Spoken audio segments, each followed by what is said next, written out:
This Thursday night football props edition of the Sports Gambling Podcast is brought to you by Underdog Fantasy. Sign up with promo code SGPN to score up to $1,000 in bonus cash. We're also brought to you by Rhythm. Get your 7-day free trial today by going to sportsgamblingpodcast.com/RITHMM. Hey folks, this is Bud Foster. You're listening to SGPN. Let's let it ride. Go Hokies, man.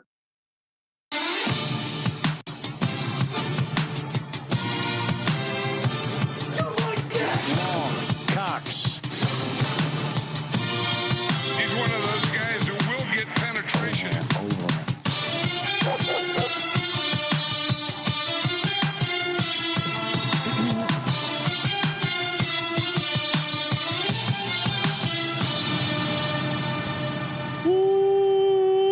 Welcome everyone to the Sports Gambling Podcast. I'm Sean, stacking the money green with my partner in picks, Ryan, Real Money Kramer. What's happening, Kramer? Dog. Officially halfway through the season, Sean. Really? Can't believe we're here. Are you calling it the halfway mark? It actually is the halfway mark. How so? Well, we have an odd number of weeks in the regular season. Yes. So we are actually in the halfway point. Oh, we're Week through 9. 9 games. We have 8 weeks after this. We had 8 weeks before this. All right. Your story checks out. Although, wouldn't you say the halfway point is after everyone's either played 9 games or had 8 games in a bye? No, I'm just reflecting specifically on the regular season. There's 17 weeks. You have 8 weeks, and week 9 is right in the middle. No, but there's 18 weeks because every team has a bye. You have 17 games. Yeah. Oh, I guess you're right then. You're right. So after week 9 is done, then we're halfway. But the majority of the teams are at the halfway point. Is that an accurate statement? I'll do the math on that for you, Ryan. I'll get back to you. Everyone loves a good math anecdote to start the top of the show. Hey, we got an awesome show for you tonight. Thursday night props, and to kick things off, we got a special request, Ryan. Yeah. Breaking news. You got a song to play? Dedication? Yeah, we could play this song because it's very fitting. SGPN presents Real Men of Degens. Real man of Degens. We salute you. Rich Fat Baby, aka Ryan McKee, one of the founders of the NBA Gambling Podcast, formerly known as the NBA Odds Pod, until we decided Gambling Podcast was better, slightly SEO sounded a little better. Joining us on the line, calling from a undisclosed car location, in A Subaru. I'm calling him a Subaru. In a bar parking lot. He said, I was involved in the Hail Mary, the Hail Maryland, whatever you want to call it. I gotta explain what happened. I'm sure I'm surprised we haven't gotten more people reaching out for crazy. I mean, this is one of the craziest ways for a game to end. I assume this is going to have Arizona State ties. Forks up. Yeah. Okay. So duh, Kramer. I do bet on Jaden Daniels only because he went to Arizona State, but it's been working out for me. So whatever, F you. And okay, so here we go. I was at my buddy's. My buddy has this huge, people have huge houses out here in Arizona. My buddy has this like huge compound with all these TVs where we watch football on Sundays, right? What a flex. And the Cardinals won, right? And I had made a bet with my friend that if the Cardinals won, I had to do a line of shed powder. Wait, what? Okay. What is shed powder? Cocaine. Okay. Okay. Just, all right. You didn't have to spell it out, but for a second, I'm thinking, are you scraping some drywall off? Wait. So, I mean, is that? Some people would say that's a reward, not a. I mean, it's not like you're eating a habanero pepper. Some people enjoy that. Nose beers for the younger crowd. Let's just say I've done this guy's shed powder before, and it wasn't a good experience. Okay. But this time, Sean, he happened to have some good shed powder. All right. I like where your head's at. So you're hanging out with your buddy Tony Montana, and on his compound. Yeah. You're getting into the shed powder, and then what happens? Okay, so then the late games, the second round of games come on, right? And I've just won a nice chunk of change because of the Cardinals winning, right? Yes. So I go, oh, I'm gonna live bet Jaden Daniels to beat fucking Caleb Williams, and I put it on. I live bet the money line. I put like $100 and something on it. It came out to about $500 if the commander, if the C words beat beat the Bears, right? Yes. So then I kept doing shed powder, right? And yes. And I kind of forgot about the game a little bit, right? Got distracted. I got distracted. It happens to all of us.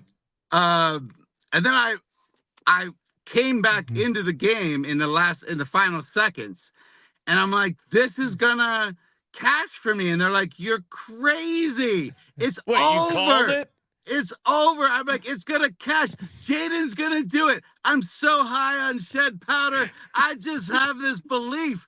And I'm yelling at the screen, and then it hits, and I went ape shit. I was going crazy. My heart almost exploded. It was the best $500 I've ever earned. I would imagine with some stimulants, proper sweat that ends with a Hail Mary could be dangerous. Yeah, right? even unstimulated, you instantly would become stimulated if something like that happens. And you toss in the shed powder. I do love the visual of McKee like drifting off, getting distracted about the game, then coming back in right into and being super cocky, like just all jazzed up on that shed powder. And I was so confident, and it worked. Have you ever been jokingly overly confident and then it fucking worked? You're like, oh yeah, I'm gonna throw this backhanded basketball, from half court. Yeah, I'm gonna hit it. Yeah, right. And then you hit it, and no, that's the way it was. Yeah, I guess the comparison that I think of is like at a blackjack table where you have like a 14 and be like, I'm not worried, I'm gonna get a 7 right here, and then you do, and you're like, of course, yeah, I saw that coming the entire. But this is times a million. This happens every weekend though. Yeah. Sean calls for his cards. It's like some circus trick. Yeah. And God help us if there's a young lady at the table and impressed. He gets the number right. Ooh. Very impressive.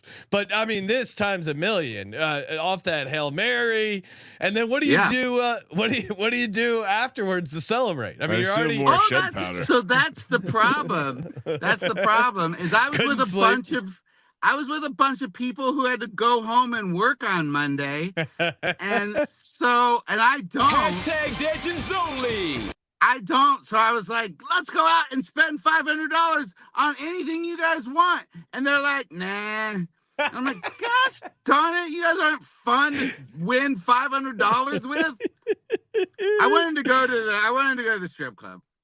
Yeah, no, I can see that. That's where you end up if you're on shed powder and you're up 500, or if you're down 500. I feel like strip club either way is a great spot there. Well, McKee, awesome story. Congratulations. Yes, thank you for sharing. Be careful out there with your shed activities. Yeah. Do you want to plug anything? Watch the Steffi Small show tomorrow, 2 p.m. 2 p.m. Pacific time. It's going to be Steffi and Moonoff going over Moonoff's favorite props and like Steffi's favorite bets for the week. It's going to be a lot of fun. Hell yeah. Make sure you check that out. Subscribe to the Steffi Smalls podcast on YouTube. Check out McKee, and good luck, McKee. That was a wild ride. Thanks, man. Loving it. This is the life of a divorce guy. Guess this is what happens in your future, Kramer and Sean, when you get divorced. This is Tom Likas 101. Yeah, I don't know if this is a PSA against divorce or an advertisement for divorce. He seems very happy. Sean. He does seem happy. He is having a great time. All right, McKee. Well, let it ride. Good to hear from you. All right, bro. Congrats on the win. Insane. See ya. All right, bye, buds. Bye. Let it ride.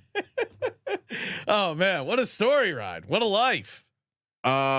In some ways, when we got the text from him saying, "Hey guys, I got a story," I was like, "All right." Yeah. McKee literally is a producer. He's very good at knowing what would be good on air and not on air. And then when he showed up and I said what's up and he turned his camera on and he was in a car, I was like, oh my! It added to the story.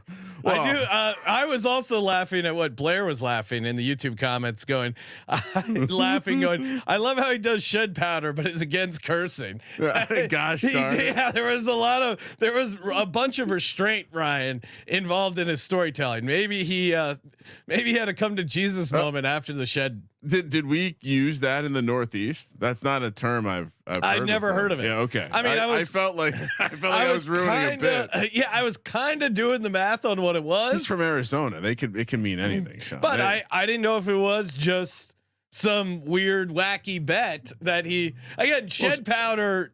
In my mind, I'm like, this is like one of those things like when you snort wasabi. You're snorting drywall. That was like snorting a weird thing. Yeah. Well, we got this cleared up. Hashtag checking in. He is the electronic dab rig is fully charged and the show is live. Good to know. Good to know. All right. No more admitting to crimes on the show, audience. Good to know that your power source is working. Oh yeah. Now there was a comedian. It was his name's Hippie Man. He's a comedian based out of Denver. Is that the double rainbow guy? No, but he's like a old school legit hippie. Okay. Older like comic guy, funny guy, but his act is just all about being a hippie and a lot of weed jokes and stuff. And it just picture like a guy, he's got all gray hair, gray ponytail, in his 70s, and he's like, weed is getting too scary these days. I should never operate a blowtorch. And then he had one of those dab rig blowtorches. I will say the dab rigs are the only thing you can come close to ODing on weed. It's a little intense. The only thing a gummy for the average person, I think, does a pretty good number on you. Yeah, but all right. So as someone who has I would say like a slightly above average tolerance. Yeah. The dab rig can still take you down like the dab rig can knock you off your feet, right? It's a decleater, the dab rig. So our buddy was getting married in Santa Barbara. I don't know if you remember this. We were at a house party. Yeah. And this buddy is known for having the dab rig. He's involved in corporate cannabis. And this buddy's nephew, who was a fun hang, was left in charge of the dab rig. And he served me up what was, I can only tell you, was a toxic dose. And I felt like Stifler after in old school after getting shot with a trank gun. And I just had to, it felt like I sat at a picnic table with my head down for 8 hours. But the sun wasn't coming. When you live out in LA and you have access, this is years ago before like medical weed was legal everywhere. My buddies came out and visited. They smoked some of like the really good stuff that they grow in the stores, and they looked at each other. I could tell they were both really high. And they looked at each other and the one starts nodding and he goes, it was laced with something, right? And they convinced each other. I'm like, guys, no, he bought it from a store. You guys just aren't used to getting high. And then they looked at me like I was crazy. They're like, we're going to relax in the garage. It was not a garage party. I will say back then too, there was a big gap between the East Coast and the West Coast in terms of the quality. All right. But I thought you were going to tell a story about the PJ, the legend of PJ Butters. Yeah. That was like the first edibles we got. All right.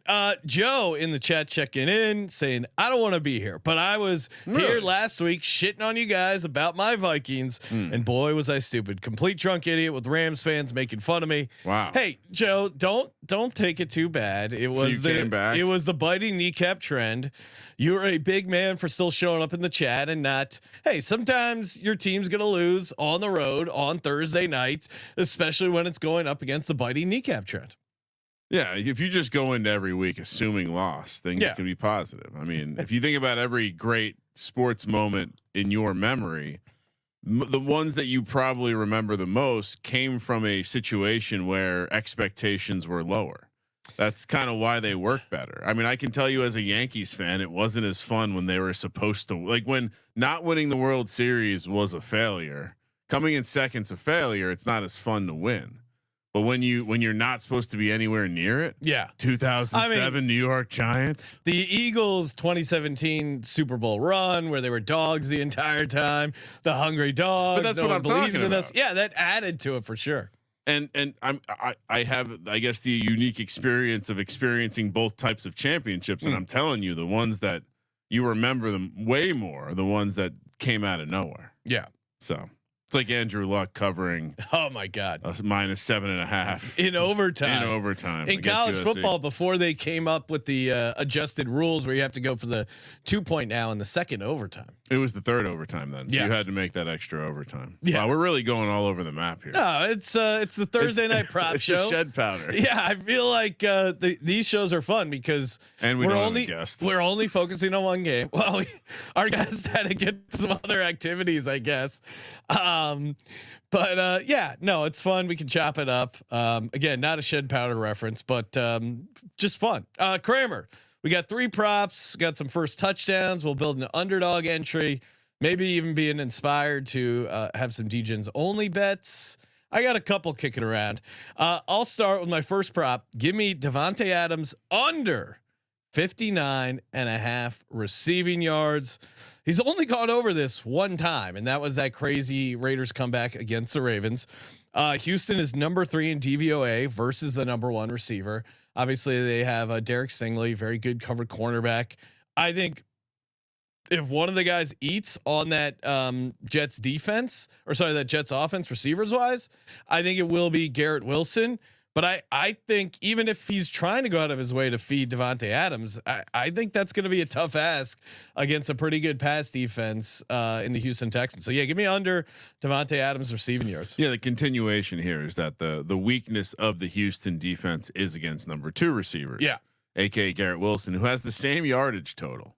Now you look at what Garrett Wilson's done over the last 4 weeks. He's gone over that number every single week. Yeah, and so yeah, there's an adjustment because Devante Adams is there, but to your point, I would imagine Devante Adams is going to be on.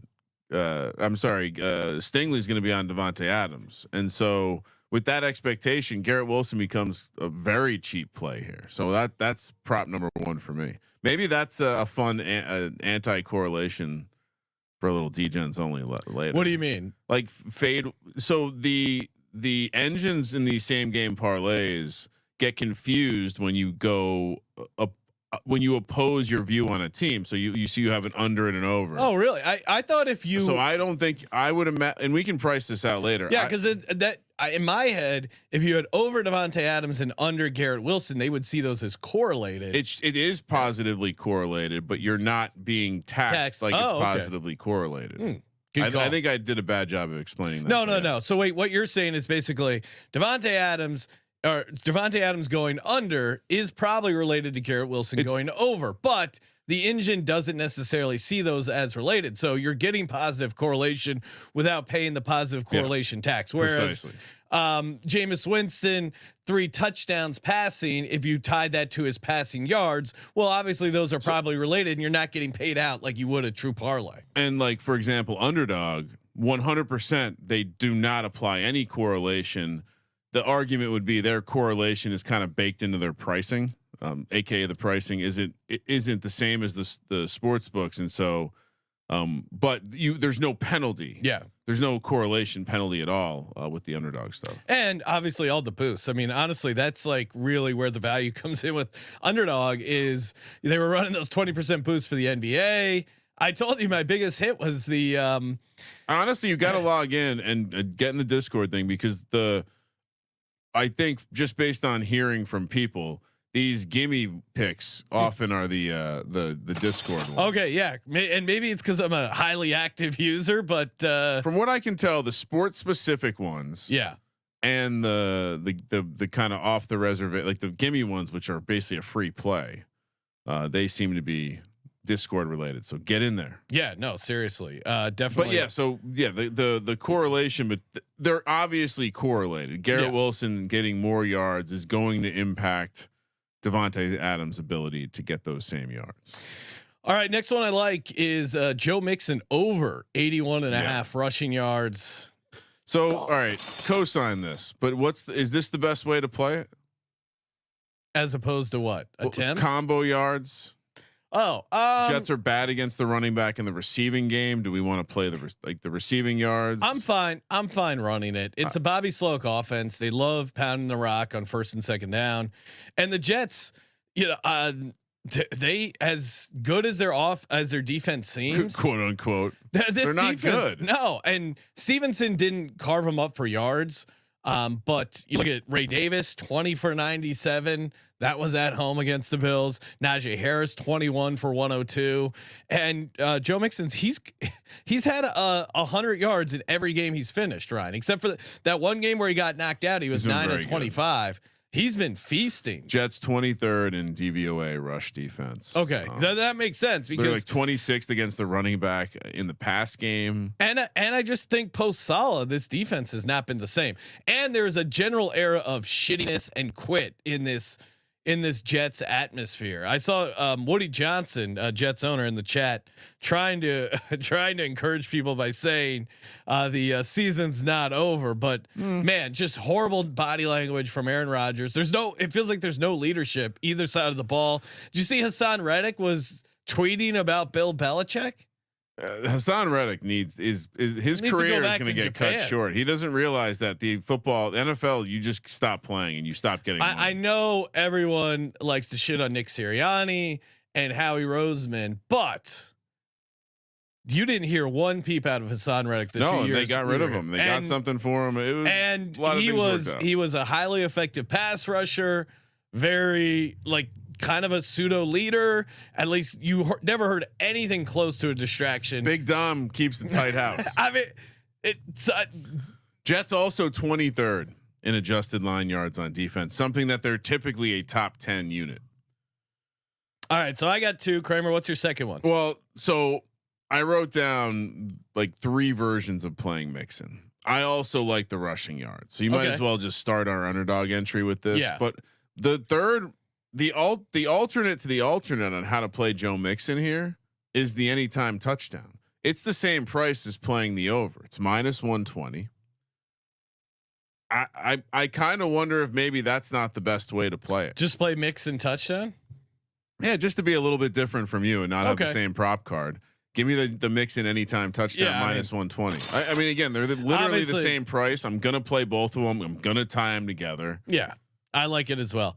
It wouldn't be a primetime prop show without a kicking prop. Oh wow! Normally we have been giving the over on these kickers because these games end up being ugly. They sink a bunch of field goals, but the Jets have possibly the worst kicker in the league. A guy who's on thin ice. A guy who costs me money. Sean versus kickers this year. Well, Greg Zerloin under 7.5 kicking points. He's 9 of 15 from field goal. Where does he fall in your kicking power? You should have a shitty kicker power. He's number 1 right now. Ahead of Justin Tucker. Well, Justin Tucker did miss a 50-yarder, Ryan. I alerted you immediately when it happened on screen. What was the score in the Browns Ravens? 24-29. They were driving late. Yeah. Probably could have used that field goal to maybe kick a game-winning field goal. I mean, he would have missed it anyway because Justin Tucker sucks. He's a bum. I just hate cocky kickers. But Zerloin, 9 of 15 field goal, 13 of 14. For some reason they haven't cut him. Clearly, I wouldn't be so. There's a decent chance. I think if it wasn't a short week, they would have cut him. But I think because it's a short week, I mean, you can't. It's 9 out of 15, Ryan. You can find kickers fairly easily. No, it's one of the most replaceable. 60% from field goal. I mean, if you're below like 85, you're in trouble. All right. So what are you playing? The under on 7.5. All right. 7.5. Yeah. So why not just do the field goals? What do you mean? Well, I mean, extra points are easy. not for Greg Zerline. So they would, for him to get it for extra points, he would have to kick a field goal and 4 touchdowns. I don't see them getting 31 points. But I'm thinking he needs 2 field goals and 2 extra points or the gimme. So why not just play the field goals? What is the field goal prop? 1.5. It's 1.5. Yeah. But I could see him getting 2 field goals and that's it. All right. You're 2 right. field You're goals right. and an extra point. You're right. The stand down. I mean, the Jets getting 13 points at home and losing to the Texans. He'll be 2 of 4, but he'll get those 2 field goals. All right. I'm sorting the field goal percentage. I won't. You know what? I'll stay away. I actually have a lot of props Ryan, I like in this game, so Ryan, I'll let you have the kicking. Props. What place would you guess Greg Zerline is in field goal percentage? Now there is a Cade York was 0 for 2 for the Redskins. They got rid of him immediately. He's not. I'm not including him in the percentage list because he's at 0. I mean, he's last. No, but guess out of how many kickers? Oh, how many kickers have kicked? How many kickers have a better kicking percentage than Greg Zerline? And you're excluding a guy that's 0-2, but everyone else you're counting. Yep. I mean, there's been at least 40 people who've kicked, so I'll say 41. 30. He's 36 in the league. There's only 32 teams. Yeah. Evan McPherson's 11 of 15. That's not very good. It's like these Tucker's 13 of 17. Ryan, he's 32nd in the league in kicking. Yeah, they don't take a lot of field goals, so it only takes a couple misses. And I mean, like you were saying, the margin is so thin. These guys are. I mean, if you can't kick 80% up to 50 yards, you're basically dog water. You want my last prop? Yep. What do you got? It's a defensive prop. Since you went special teams, I'll go defense. Sean. Will Anderson has gotten a sack in 5 of the 8 games he's played, including sacks in the last 3. I mean, Aaron Rodgers was limping at the end of that game as he showed very little effort to get to the line of scrimmage to run another play. He was hobbled. This team is going. It's hard for me to see a lot of versions of this game where they don't fall behind and have to pass a little bit. And I do think he's going to hold the ball a little bit and try to make some plays. And so, Will Anderson gets home again over a quarter sack only. Although he's had full sack or more. So I might look to play an alternate price on him when they open him, but over a quarter is -120 for Will Anderson. All right, we got some first touchdown bets coming up. We got a DGen only parlay or underdog entry, all that and much more. Before we do, shout out to BetUS, baby, sportsgamblingpodcast.com/BetUS. Use that promo code SGPN so they know we sent you. It is spooky season. They got a ton of fun little contests going between now and the end of the month. Very easy to get set up over at BetUS, sportsgamblingpodcast.com/BetUS, promo code SGPN. Daily promos going, raffle entry to win a sports or casino prize pack. And it's easy. You can enter multiple times. Every $200 deposit gets you 1 entry. Very easy, very fun. sportsgamblingpodcast.com/BetUS, promo code SGPN. Promo code SGPN, sportsgamblingpodcast.com/BetUS, so they know we sent you. Kramer, I see Moonoff Manji in the chat, host of the Propcast, NBA Gambling Podcast, MLB Gambling Podcast, a little bit of everything. He's saying drop the John Metchie receiving yards. Couldn't agree more. You cowards. Couldn't agree more. You want to talk first touchdown on that note? Well, and perfect transition. You got to put him in there. Right? John Metchie at 24-1. To Sean, me, I'll get you 25-1. Okay, 25-1. Obviously, he's going to have a nice bump with Stephon Diggs out for the season. No Nico Collins. It's the Tank Dell show. So John Metchie, Robert Woods, I think also is going to be involved. Those are the 2 Texans I like. Woods got a nice jump up snap count when Stephon Diggs was out. I think you're going to be able to get stuff against this Jets defense. So I like Metchie and Woods. Metchie was a first round talent, so I would like this could be one of those games we've been. I mean, and what a feel good story. Looks like BetMGM and FanDuel have the best price on this right now. Okay, FYI. so Metchie 25-1, Robert Woods 28-1. On the Jets side, I'm throwing some darts here on some long shots that I think are alive, including Xavier Gipson. He returned a punt for a touchdown last week, so at 50-1, maybe houses another one. Also got a red zone target. Did actually get involved a little bit in the very offense. random. And like I said, I think Garrett Wilson does good. I don't think his first touchdown prop's interesting enough for me to play.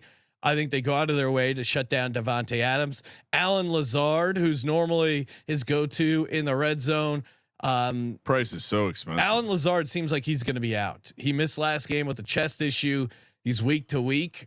Maybe if he's active, I might consider playing him, but I'm going to grade him as out right now. And that's why I think Gibson at 50-1 is really fun. And then Jeremy Ruckert, 65-1, second tight end for the New York Jets, had his biggest game of the season, 3 catches. So if you're giving me a tight end that's getting catches, that's I think he was out there for 60% of the snaps. I'm rolling the dice on Jeremy Ruckert. He does have a red zone target. Obviously, Conklin is higher up the food chain, but 65-1, I'm definitely hitting Ruckert at 65-1, Gibson 50-1, Woods 28-1, and John Metchie 25-1. That is my first touchdown card. Kramer, what are you looking at here? All right. Well, we'll start with John Metchie, absolutely got to play him. Yeah, he's almost certainly going to be the Diggs replacement. It will be interesting to see what the receiving core looks like this week for them. The other guy on the Texans, you were so close because I'm also on Jeremy Ruckert coming off biggest game of the year, 3 catches, all that jazz. But another guy coming off the biggest game of his year with 3 catches, backup tight end for the Houston Texans, Cade Stover 50-1. So we're going double backup tight end, and then I'm also playing Conklin at 20-1. I'm just going to play both tight ends there for the Jets because I do think it'd be. I mean, Conklin is very, very, very clearly the alpha tight end there, and so I'll scoop up both of them, see how it looks. So yeah, Ruckert 65-1, Conklin 20-1, Cade Stover 50-1, Metchie 25-1.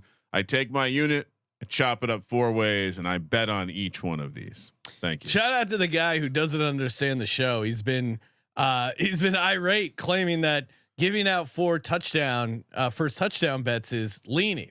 He's completely missing the entire. How would you play the first touchdown or any market like this, sir?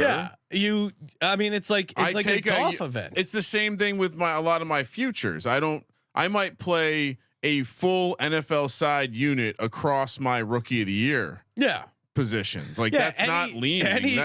Any long shots. I mean, if you want to be a maniac and put a unit on each first touchdown bet, God bless you. But yeah, to Ryan's point, chop it up 4 ways, or maybe even if you're only playing a 10th or a quarter unit, it's still a like good a ladder. To get a ladder. Like my total investment in a ladder is generally 1 unit. And so each rung of the ladder is a fraction of a unit, and that those aren't leans. I mean, I don't understand. It's one of these things. Like the whole point of going after people who use the term lean is that they're intentionally attempting to not say anything. Yeah, I'm actually doing the opposit of that. Yeah, I mean Kramer's approach, taking a unit, cutting it 4 ways, that's really good. I mean, on the spear. I think you can even do well just with a 10th of a unit. Like if you're betting $200 a game, $20 for 3 to 4 first touchdown bets makes sense. Cause then obviously you hit one of these long shots, you hit a 65-1 Josh Oliver, you hit Connor Hayward, or wait, who is it? What was his name? First name, I'm blanking on Hayward. Connor Hayward.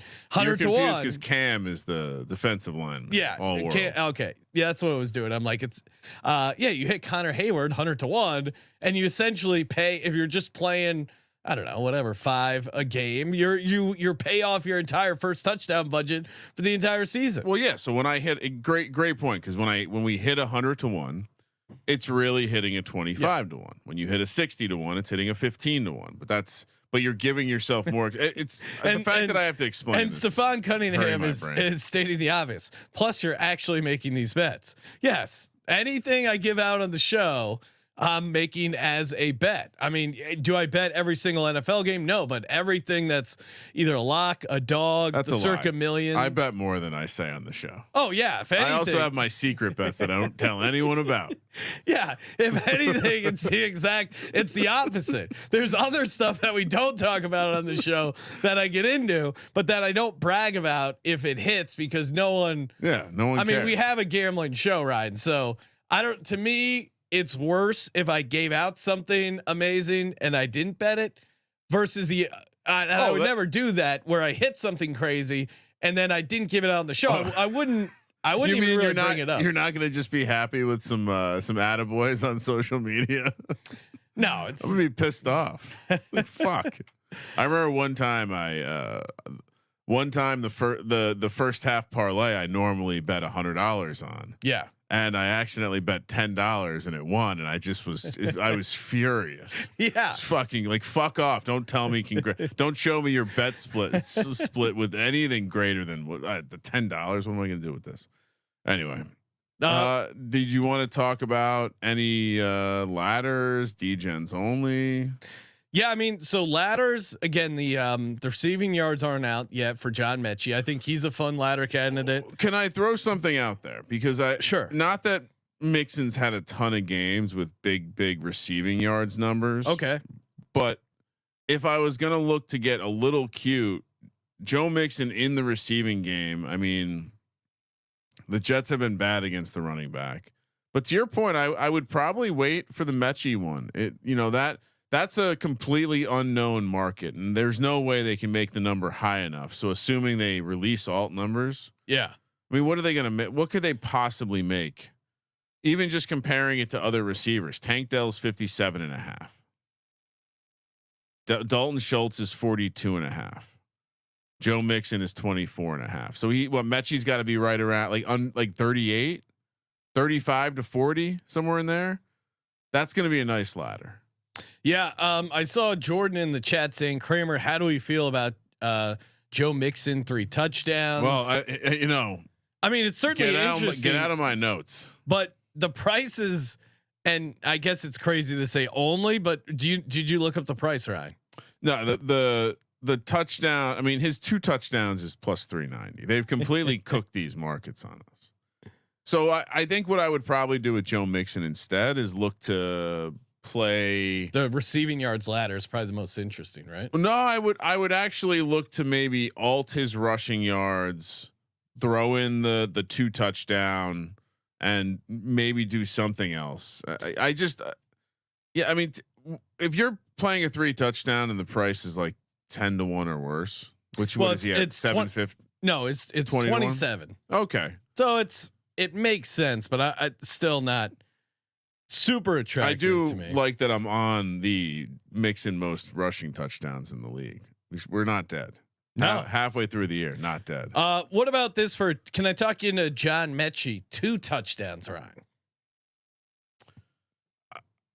I mean, if you're isn't the Metchie angle? You just play you another one where you do what I did with Jameis and his receivers, where you just get Metchie going, 100 yards, 2 touchdowns. 5 catches, put it all together. Yeah, no, but I mean his John Metchie 2 touchdowns, 47 to 1. I'll just play that. You don't want to tie that with the yards too. Like I know the yards aren't out. All right. I'll sprinkle with the yards. So I'll give out as my degens only prop is John Metchie 2 touchdowns. We've loved this kid as a prospect. This could be. I mean, you always see these. He does not have a touchdown reception in his career, Ryan. What a breakout game on Thursday Night Football. I can see it now. John Metchie, the third, gets 2 touchdowns, 47 to 1. That's my DGen play. I'm sure I'll be playing versions, like you said, Ryan, with some catches and yards sprinkled in there, because how's he going to get those without? But at 2 touchdowns at 47 to 1 feels good to me. All right. So yeah, I mean, my degens, the degen play was to do the Joe Mixon 100 yards, 2 touchdowns. Okay. Let me update the price on this one. What is that getting you? Like 6 to 1? No, well the 100 yards was juicier than I thought it was going to be. Let me rerun this because I just cleared out the old hopper here. Give me one second. Trevor's saying Aaron Rodgers 2 touchdowns, 120-1 is his DJ. Do you want to mess with him at all? We didn't really talk about Aaron Rodgers. I think if you honestly, I would almost look the other way. CJ Stroud hasn't been running a ton, but the Jets kind of as of late have not done well against rushing quarterbacks. Drake May was able to get some on him. I mean, you could talk me in. I'm going to stick with John Metchie, but CJ Stroud running on the Jets, I think I like that better than the Aaron Rodgers, and I think you can still get a pretty decent price on him 2 touchdowns. By the way, Sean, FanDuel's offering 4 touchdown props. Joe Mixon is 130-1. Okay, so you have one of those crazy Aaron Jones type days. I mean, yeah, that seems unnecessary. All right, so what was I doing, Sean? Oh, we were repricing this out. Yeah, so the Joe Mixon 25 receiving yards, 100 rushing yards, 2 touchdowns, pays a very, very modest 14-1, 1465. All right, but I think I couldn't find a fun way to play the Jets, and I realized after getting so close with Jameis and his receivers that this is the way to go.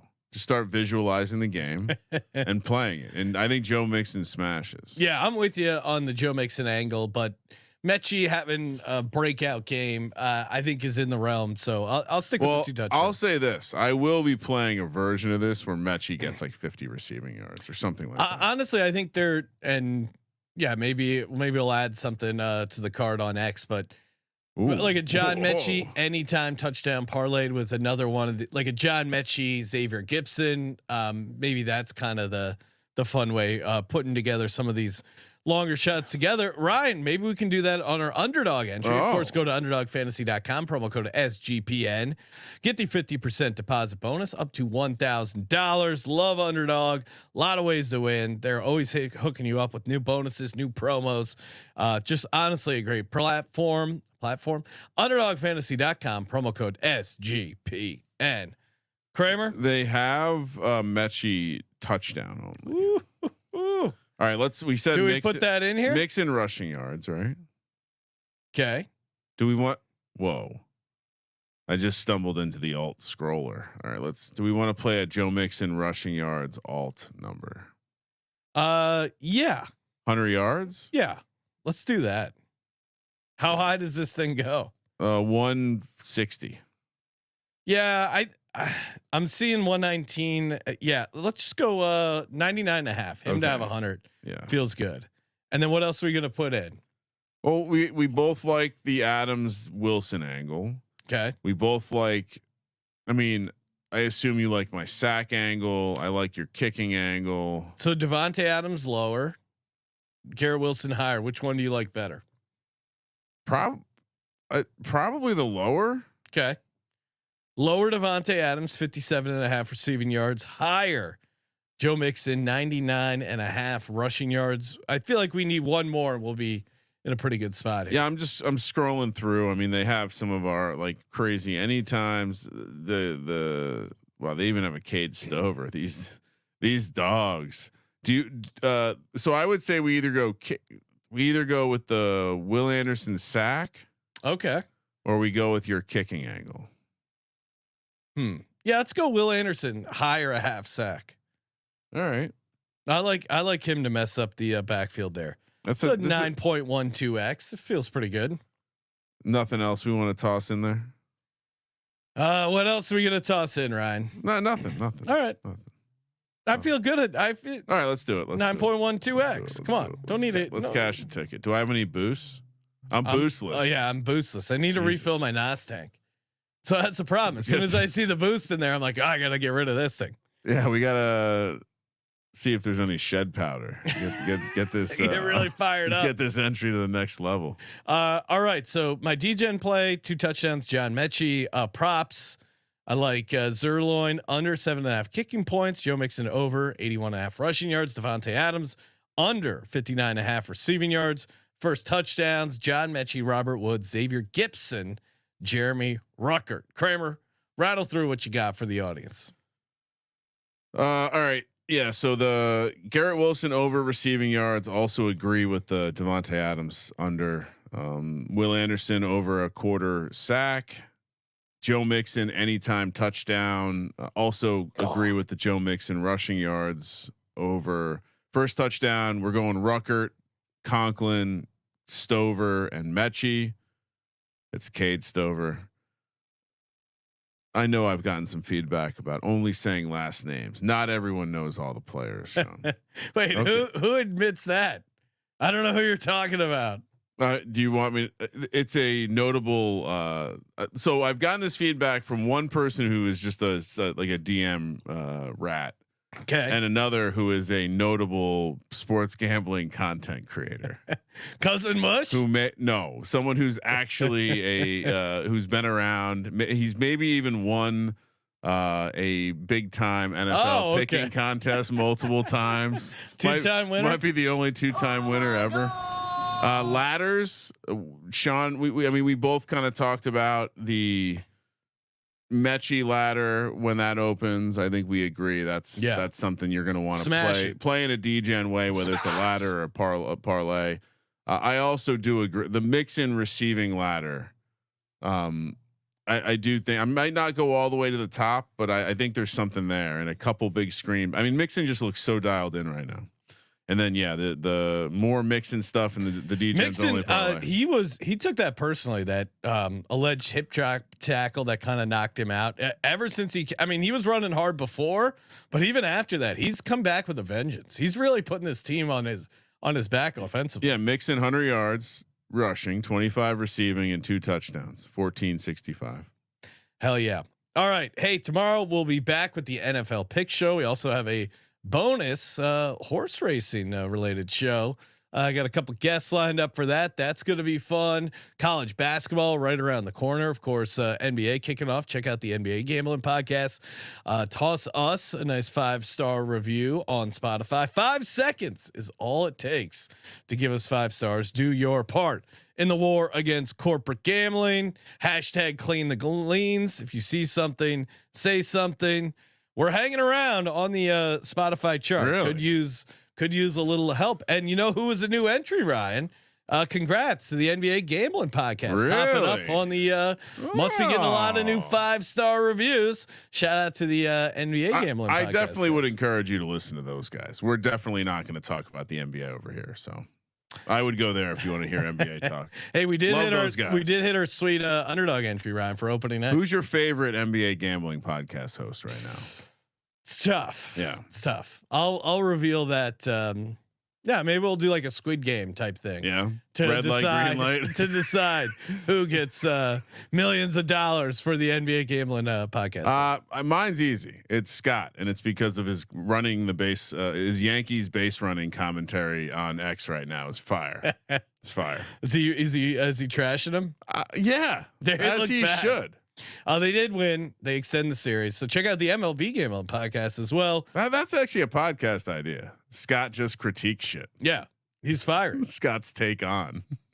All right. Thank you, everyone. As always, thank you for participating in the Sports Gambling Podcast. For the Sports Gambling Podcast, I'm Sean, stacking the money green. He's Ryan. And we didn't mention it, but how is this number so short? Kramer, let it ride.